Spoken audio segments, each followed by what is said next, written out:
Task 7 of the speaking task, live correction with one of our real students. I'm gonna give the student a score. You can check out the feedback I'm gonna give right now, and you can take this as an example to you if you are currently studying for CELPIP, for your immigration, PGWP, whatever it is. Let's get right into this, but let's not forget our introduction. Hey everyone, teacher Mike here, and if you don't know me, I'm the owner, founder, and teacher at expressprep.ca, where you help immigrants like you become residents in Canada, getting an awesome CELPIP score and improving your English.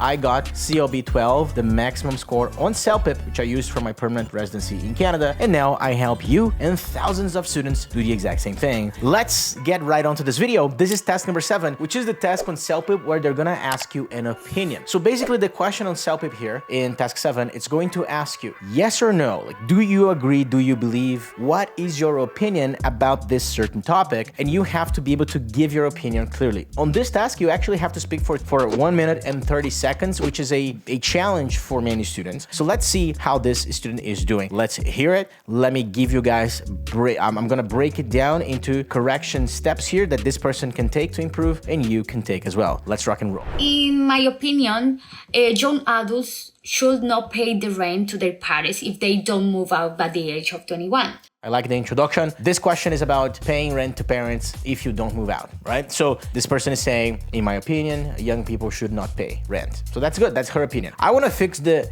young versus young. Now, in general, CELPIP will not remove points because of your accent, in general. But sometimes if you change the sound of a letter too strongly, like this in case of Spanish speakers where the Y, young, sounds like J, jung, that can affect a little bit on your listenability and on your score overall. By the way, I'm gonna leave in the description of this video a link to a free training I have on pronunciation for CELPIP. And it's totally free. You can just check it out immediately, 100% free. Let's move on here. So that's something I would fix here, but other than that, the introduction is amazing. So for you, my Spanish speakers, if you speak Spanish, young, that's not the correct pronunciation of young. You want to practice the Y sound because you're going to use it over and over in English. You're going to say year, young, and many other words with Y, and that Y sound is going to show up very often, very often. First of all, around that age, people, young adults are saving money for pay tuition or expensive. Saving money to pay, not for pay. We want to have this distinction between 2 and 4. When I do something for a reason, I do it to do this. So I save money to pay tuition, not for pay tuition. However, I can say I save money for tuition as long as I remove the verb pay. I can say for tuition. But if I have a verb there, I save money to pay tuition.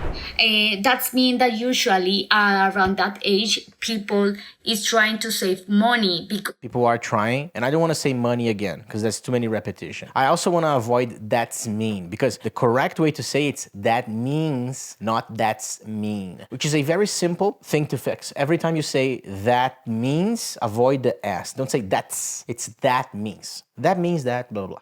They are focused on their studies. So at the age of my 20s, I was very focused on my med school. I didn't have the chance to find a part-time job because I was full-time student. And in my free time, I was focused on preparing all my exams. So it was very hard to me to save money and just complete my expensive.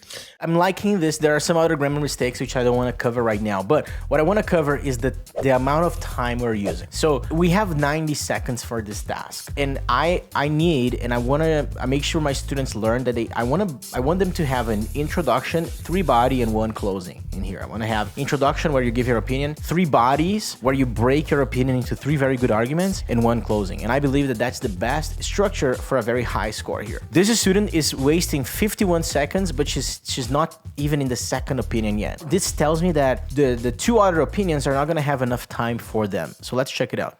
Secondly, parents are willing to afford those expensive and help the kids. Right, expenses, not expensive. I feel like there's a small vocabulary adjustment here. During my med school preparation, my parents were paying my bills, and they were paying my expenses as a food, by My expenses, such as food. So it's just missing the correct word for the example there. my books. So during those times, it's really helpful that parents are willing to help It was really helpful. their kids. So for that reason, I don't think so that they have to change or just pay the rent just for staying more longer because they are focused. Yeah, so as exactly what I predicted happened here. The person took too long in the first argument, and then she was able to give one argument, just another argument, and wasn't able to give a third in a closing. And that's something I don't like, because I tend to believe that it's easier to have 3 smaller arguments than 2 big ones. That's my opinion, and in this case here, I believe it's pretty clear that she could have had better arguments if she had just worked on making her first one a little bit shorter. So that's what I would fix here, 100%. And again, once again, we're getting stuck at 8. This student, again, she just needs 9, and I'm sure we're gonna get it, but we're gonna have to fix such things. Now, in the past videos, if you've been watching, again, the links are in the description. Sometimes we focus on her prepositions or her grammar. In this case here, I would put 100% of the emphasis in the structure first, because before I can look at grammar and vocabulary, I want to fix the structure. And in this case, I want her to have intro, body 1, 2, 3, and closing. In this case, we have intro, body 1 and 2, and closing. And I found the closing to be too repetitive. I want something better at the closing, which is something I'll teach all of my students in our programs. And I want the arguments to be a little bit better developed. The first one is in the right structure that I like. The second one is missing a part of a good argument, which we structure as having 3 points of an argument. Argument starts with a point, then a reason that explains that point, and then an example that makes the point and reason easy for the examiner to understand, which is missing in her second argument here. So that's what I would fix. I would organize first, have better organization, introduction, body, closing, and I would fix my body 2 at least to make sure I have a good argument with the 3 steps that I teach that our students should have inside of an argument. So as you can see, getting a 9, it's not the easiest thing in the world. It actually requires a lot of practice and a lot of guidance. If you're ready to take that guidance, make sure you check the link in the description, WhatsApp link, to talk to one of our student advisors. Now, at this time of the year, we tend to not have many spots available. So if the link in the description is actually working, then there is a spot for you. But if it isn't working, then well, then maybe I'll see you soon. If you are ready to take this next step, super excited to help you. But if you're not ready yet, and maybe you just want to watch some more videos, no worries. I'll be here, and we can't wait to help you on your journey of getting an awesome CELPIP score for whatever reason, your PR in Canada, your PGWP, or any reason why you may be having to take CELPIP in Canada. I'll see you guys in the next video. Cheers, Teacher Mike out.